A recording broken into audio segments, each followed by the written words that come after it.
അയ്യോ എന്ത് എളുപ്പമായി. ഇപ്പൊ അതൊന്നും വേണ്ടല്ലേ. ഇത്രയും കാലം ആ കുട്ടി രാഹുൽ മാങ്കൂട്ടത്തിനെതിരെ പറഞ്ഞത് വന്നപ്പോ എല്ലാം ശരി. ആ പെൺകുട്ടിയുടെ കൂടെ തെറ്റുണ്ടെന്ന് കാണിക്കുന്ന എന്തെങ്കിലും വന്നാൽ അത് ശരിയല്ല. എന്തൊരു കഷ്ടമാണ് സാർ, ആലോചിച്ച് നോക്കുക. അതൊക്കെ തെളിവായി വന്നാൽ മാത്രമേ അത് എടുക്കാൻ പറ്റൂ. മാധ്യമങ്ങളിൽ വന്നു എന്ന് കരുതി കോടതി വരെ എനിക്കില്ലല്ലോ. ശ്രീ അജിംസ് അത് പറയുന്നത് വളരെ കൗതുകമുള്ളതാണ്. പോട്ടെ, ഇനി ഒറ്റ കാര്യമേ ഉള്ളൂ. രാഹുൽ മാങ്കൂട്ടത്തിൽ ആ പെൺകുട്ടിയെ 2 പോയിന്റ് പറഞ്ഞ് അവസാനിപ്പിച്ചോളാം. ഒന്ന്, രാഹുൽ മാങ്കൂട്ടത്തിൽ ആ പെൺകുട്ടിയെ കല്യാണം കഴിക്കാൻ പറ്റില്ല. കാര്യം ആ പെൺകുട്ടി ഓൾറെഡി മാരീഡ് ആണ്.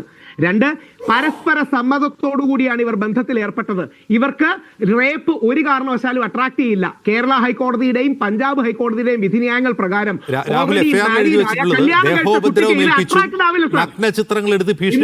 അതൊക്കെ കള്ളം പറയുമല്ലേ. നമ്മളൊന്ന് ആലോചിച്ച് നോക്കിയേ. മാർച്ചിൽ ബന്ധപ്പെടാൻ തീരുമാനിച്ച കുട്ടിയുടെ നഗ്നചിത്രം രാഹുൽ എടുത്തോ? മാർച്ചിൽ കുഞ്ഞിനെ വേണമെന്ന് തീരുമാനിച്ച ശേഷം രാഹുൽ റേപ്പ് ചെയ്തോ? കള്ളം പറയുന്നതിനൊക്കെ ഒരു പരിധി വേണ്ടേ? ചുമ്മാ കേസിന് സ്പൈസ് ഇടാനും കേസിന് മസാലയൊക്കെ ഇടാനും ചെയ്യുന്നതിനൊരു പരിധി, മിനിമം മാന്യത നമ്മൾ കാണിക്കണ്ടേ? അതായത് മാർച്ചിൽ കുഞ്ഞിന് വേണ്ടി ബന്ധപ്പെടാൻ തീരുമാനിച്ച രാഹുൽ മാങ്കൂട്ടത്തിൽ 3 തവണ മാർച്ചിൽ ആ പെൺകുട്ടിയെ റേപ്പ് ചെയ്തു എന്നാണോ പറയുന്നത്? കുട്ടി ഉണ്ടാകാൻ വേണ്ടി ബന്ധപ്പെടുന്നതിനെ ഈ നാട്ടിൽ ബലാത്സംഗം എന്നാണോ പറയുന്നത്? യഥാർത്ഥത്തിൽ രാഹുൽ മാങ്കൂട്ടത്തിലെ കൊടുക്കാനുള്ള നടപടികൾ നടക്കുകയല്ലേ. കോൺഗ്രസ്സുകാർ ഡിഫെൻഡ് ചെയ്യില്ല, എനിക്ക് സംശയമൊന്നുമില്ല. ഉമ്മൻചാണ്ടിയെ ഡിഫെൻഡ് ചെയ്യില്ല, പിന്നാണോ രാഹുൽ മാങ്കൂട്ടത്തിൽ ഡിഫെൻഡ് ചെയ്യുന്നത്? എനിക്ക് ഒരു വരിയേ ഉള്ളൂ അത് പറഞ്ഞു തീർക്കാനുള്ളത്. 2ാം ഉമ്മൻചാണ്ടി ആകുകയാണ് രാഹുൽ മാങ്കൂട്ടത്തിൽ. രാഹുൽ മാങ്കൂട്ടത്തിനെ കേരള ജനത ചേർത്തു പിടിക്കും. കാരണം ഞങ്ങൾ സാധാരണ മലയാളികൾക്ക് മനസ്സിലാവുന്നുണ്ട് രാഹുലിനെ വേട്ടയാടുകയാണ്.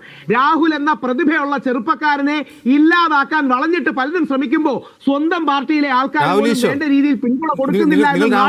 ഉമ്മൻചാണ്ടിയുമായി താരതമ്യം ചെയ്യുമ്പോൾ ഒരു പ്രശ്നം, ഉമ്മൻചാണ്ടിക്കെതിരെ കോൺഗ്രസ് പ്രവർത്തകർ അല്ലെങ്കിൽ കോൺഗ്രസിലെ വനിതാ നേതാക്കൾ ആരും നേതൃത്വത്തിന് പരാതി കൊടുത്തിട്ടില്ല. ഞങ്ങളെ ഉപദ്രവിച്ചു, ഞങ്ങളെ ശല്യം ചെയ്തു, ഫ്ലർട്ട് ചെയ്തു. അറിയാം 164 സരിത കൊടുത്തില്ലേ? 164 മുമ്പിൽ സരിത കൊടുത്തില്ലേ? സ്വന്തം പാർട്ടിക്കകത്തെ വനിതാ പ്രവർത്തകരോ വനിതാ നേതാക്കളോ ഉമ്മൻചാണ്ടിക്കെതിരെ ഒരു പരാതി കേസെടുത്തോ?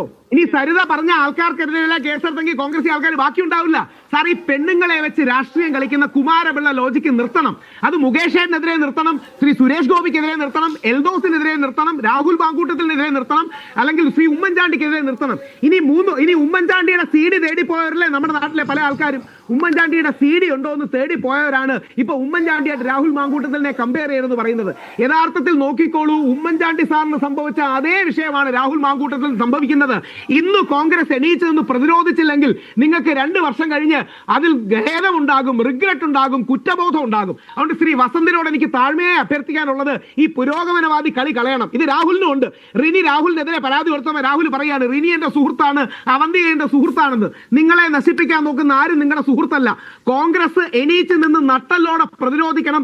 ഈ പുരോഗമന കൈയടിക്ക് വേണ്ടി കളിക്കരുത്. അങ്ങനെ കളിച്ചാൽ നിങ്ങളുടെ കൂടെ ആളുണ്ടാവില്ല. രാഹുൽ മാങ്കൂട്ടത്തിന്റെ കൂടെയാണ് സത്യം, രാഹുൽ മാങ്കൂട്ടത്തിന്റെ കൂടെയാണ് ജനങ്ങൾ, രാഹുൽ മാങ്കൂട്ടത്തിന്റെ കൂടെയാണ് ധർമ്മം. അത് ഇന്നല്ലെങ്കിൽ നാളെ കോടതി വിധിയിലൂടെ നമ്മൾ തിരിച്ചറിയും. ഈ നിങ്ങൾ പറയുന്നവരെ അടക്കം സാധാരണ കോൺഗ്രസ്സുകാർ നാളെ ചോദ്യം ചെയ്യും.